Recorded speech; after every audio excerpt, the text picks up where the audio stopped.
Mission Impossible Fallout is the newest Mission Impossible film. It's crazy to believe this is a franchise that started in 1996, and here we are in the year 2018, and we have the sixth entry.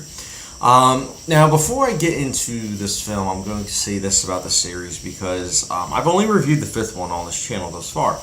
So I'll say this. The first two I did not like. The third I thought was solid. Philip Seymour Hoffman made that film. 4 and 5 are good for what they are. And honestly, this entry, Fallout, I didn't have expectations going into it, at least not until a week or two before the film. Then I started hearing buzz about how it's The Dark Knight, or Skyfall, or Mad Max Fury Road, and I was like, oh, maybe I should have expectations, or maybe I should keep them low. So I decided to keep them low. And I'm glad I did. This is by no means a perfect film, but with that said, this is an enjoyable film. And I'll get into the negatives later, but for now I'm just going to say this.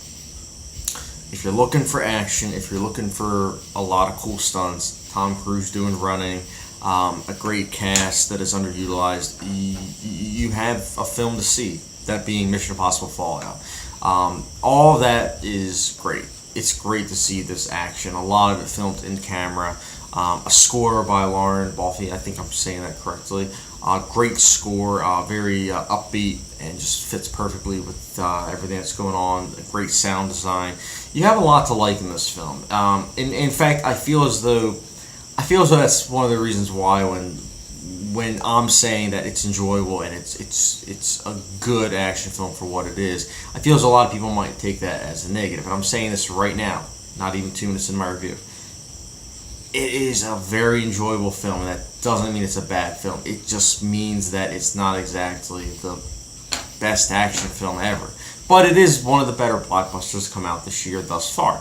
And I give it props for that because it shows a lot of action that would normally be up close at wide angles. And in showing wide angles, it just goes to show that they put a lot of work into it because they can't really do stunt doubles when you're doing wide angles, because with a lot of the shots that are utilized, you'll see it when you see the film, but it's crazy to see that. So again, it's a visually enjoyable film. It's cool to see all these stunts. It's cool to see Tom Cruise be Tom Cruise, and also just how it ties into the other 5 films.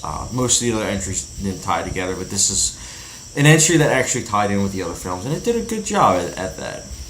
Unfortunately, some of my gripes with the film kind of fall into what's really important to me when it comes to an action film. Sure, you can have enjoyable action, but when you have all the enjoyable action in the second half and the first half is rather stuffy, cliche, obviously kind of foreshadowing certain character twists and turns that are going to be revealed, as well as a villain revelation that you saw a mile away.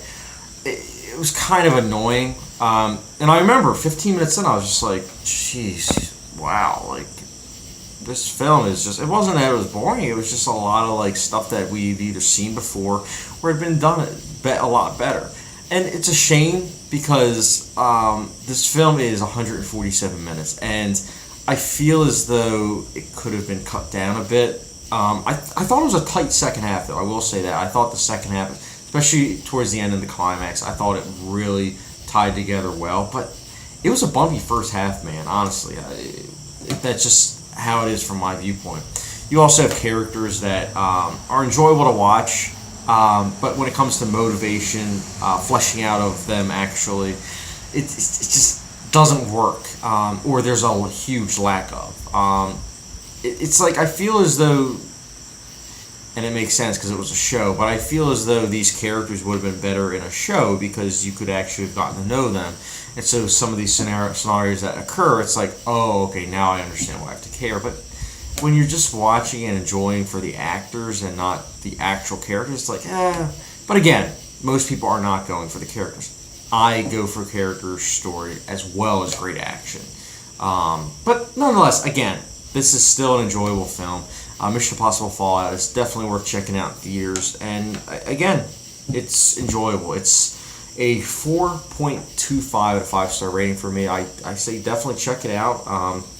And if you have seen it, let me know your thoughts in the comment section down below. And also don't forget the subscription, notification bell. And again, I really want to hear you guys' thoughts. And I'll catch you guys later.